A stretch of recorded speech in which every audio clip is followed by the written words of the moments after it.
आज हम लपसी और तपसी की कहानी सुनते हैं। एक नगर में दो भाई रहते थे।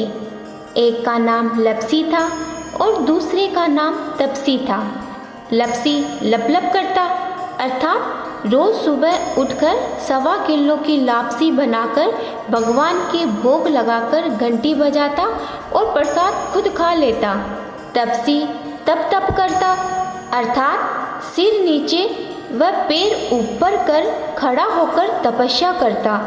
वह इतनी तपस्या करता कि पक्षी ने उसके बालों में घोंसला तक बना दिया था। ऐसा करते करते 12 साल हो गए।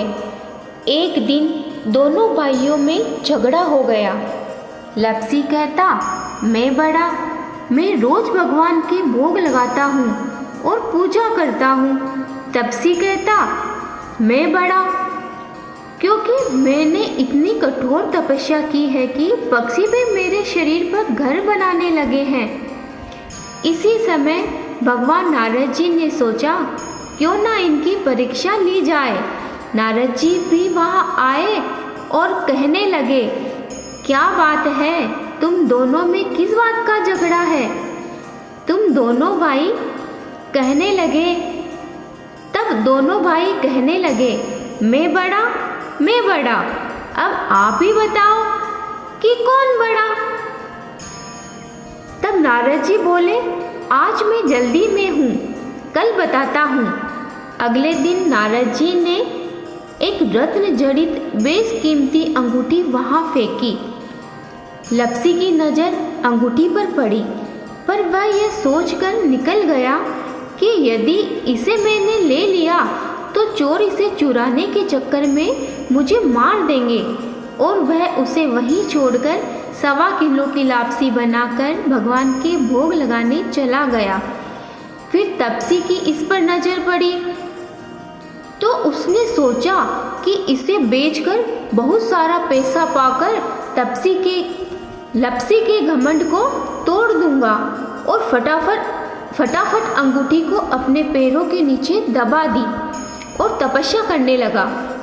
फिर नारद जी आए और दोनों से कहा कि अब मैं बताता हूँ कौन बड़ा है।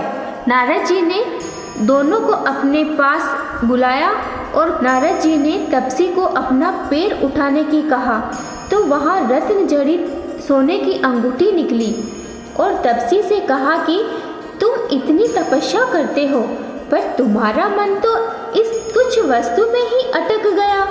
तुम्हारी तपस्या तो यहाँ ही भंग हो गई, इसी कारण लपसी तुमसे बड़ा हुआ। तपसी ने कहा, हे प्रभु, मुझे क्षमा करें, अब मैं अपने मन से ऐसे विचार कैसे समाप्त करूं? मैंने इतनी कठोर तपस्या की है, उसका फल कैसे मिलेगा?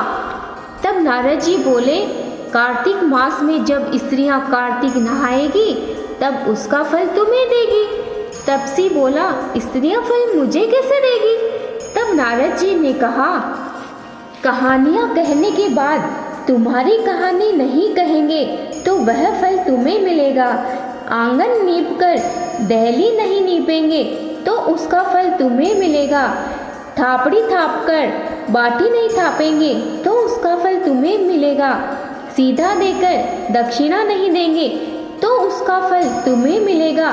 धोती देकर गमछा नहीं देंगे तो उसका फल तुम्हें मिलेगा। कांचली देकर कसनी नहीं देंगे तो उसका फल तुम्हें मिलेगा। साड़ी देकर ब्लाउज नहीं देंगे तो उसका फल तुम्हें मिलेगा। ननंद जिमाकर नानती नहीं जिमाएंगे तो वह फल तुम्हें मिलेगा। 11 का व्रत करके 12 को ब्राह्मण नहीं जिमाएंगे तो वह फल तुम्हें मिलेगा। इतना कहकर नारद जी चले गए, और उसी दिन से कहानियाँ कहने के बाद लपसी तपसी की कहानी जरूर कहते हैं।